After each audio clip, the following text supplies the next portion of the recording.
Yes, good afternoon students. बच्चे हम कर रहे थे अपना चैप्टर नंबर 7, है ना, अलजेब्रिक एक्सप्रेशंस।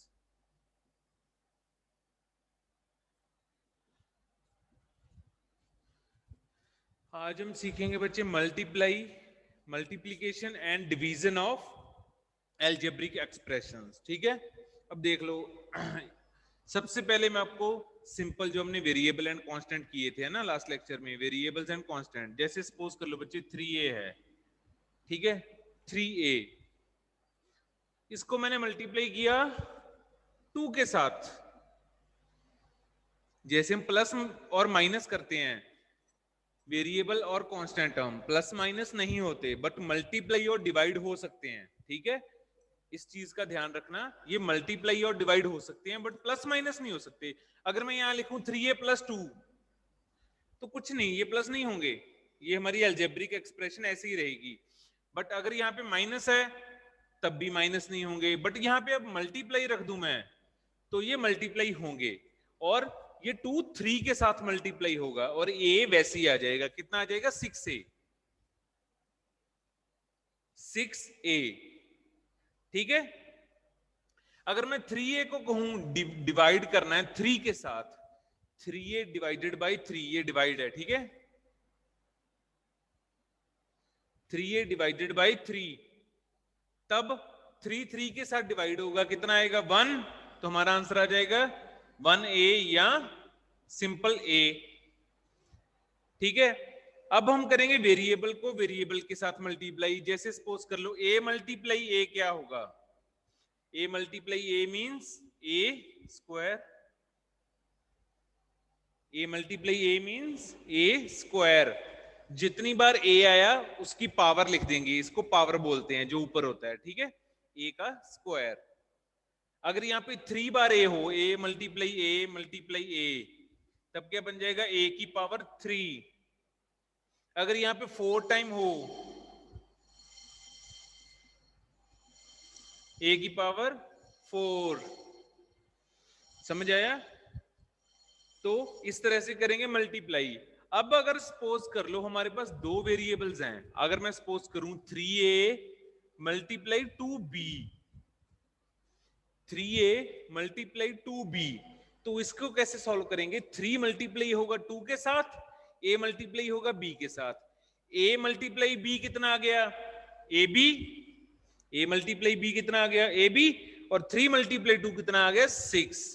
तो इसका आंसर क्या होगा? 6ab। ओके, 6ab इसका आंसर होगा। अब वही, अब डिवाइड की बात करें। अब सपोज कर लो 3a डिवाइडेड बाई 3b। अगर ऐसे आ जाए, दो वेरिएबल्स को डिवाइड करना है, तब कैसे करेंगे? 3a डिवाइडेड बाई 3b, ये डिवाइड है, ठीक है, 3a डिवाइडेड बाई 3b। तब इस डिवीजन वाले को मैं ऐसे लिख सकता हूं, 3a अपॉन 3b लिख सकते हैं। हमने फ्रैक्शन वाले चैप्टर में किया था, we convert the following divisions into fractions, किया था ना। जब डिवाइड होता है तो हम उसको नीचे लिख देते हैं डिनोमिनेटर में, सामने वाले को। फ्रैक्शंस चैप्टर में हमने ये किया था।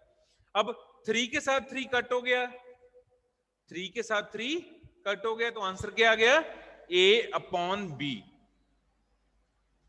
तो ये था, मैंने आपको बेसिक्स बताए हैं मल्टीप्लाई और डिवाइड करना अलजेब्रिक एक्सप्रेशंस में। ठीक है,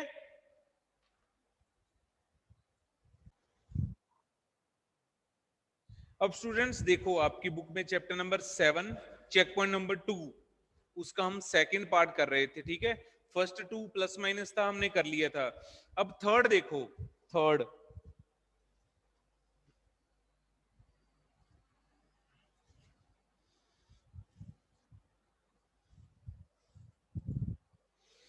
अब थर्ड देखो, थर्ड सम में क्या है? a लिखा हुआ है 4 बार, ये हमने अभी किया था। a को लिखा हुआ है 4 times, a multiply a multiply a multiply a। इसको कैसे लिखेंगे? a की पावर 4। ठीक है, a की पावर 4। अब नेक्स्ट है हमारा 7 multiply a multiply b multiply p, 7 multiply a multiply b multiply p। अब देखो 7 अकेला है, 7 7 ही आ जाएगा। ए मल्टीप्लाई पी, साथ में ए बी और पी। ये हमारा आंसर आ गया मल्टीप्लीकेशन का। फिर हमारे पास है 12a डिवाइडेड बाई 3b, जैसे हमने अभी किया था 12a डिवाइडेड बाय 3b। अब ये कैसे आएगा, इसको मैं फिर वैसे ही लिख लूंगा 12a अपॉन 3b लिख सकते हैं, 12a अपॉन 3b लिख सकते हैं। फिर 3 1 जार 3, 3 4 जार 12, ठीक है। तो क्या आ जाएगा 4a अपॉन b, ये हमारा आंसर आ जाएगा डिवीजन का। फिर नेक्स्ट है हमारे पास 2xy divided by 14z, 2xy divided by 14z, 2xy divided by 14z। अब इसको फिर हम फ्रैक्शन में लिख लेंगे 2xy upon 14z, 2xy upon 14z। अब देखो 2 1 जार 2, 2 7 जार 14, 2 के साथ कट कर दिया तो इसका आंसर क्या आएगा xy upon 7z, xy upon 7z, या इस तरफ लिख देता हूं xy अपॉन 7z, ये हमारा आंसर आ जाएगा। ठीक है,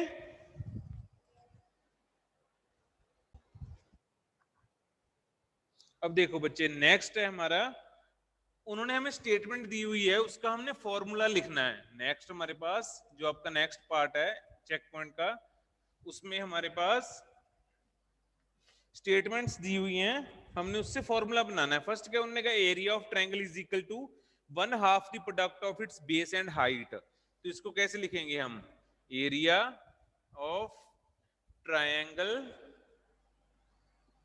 is equal to half multiply base multiply height, half multiply, या इसको शॉर्ट में लिखना है तो ऐसे लिख सकते हो half multiply b multiply h, क्योंकि बी का मतलब बेस, एच का मतलब हाइट।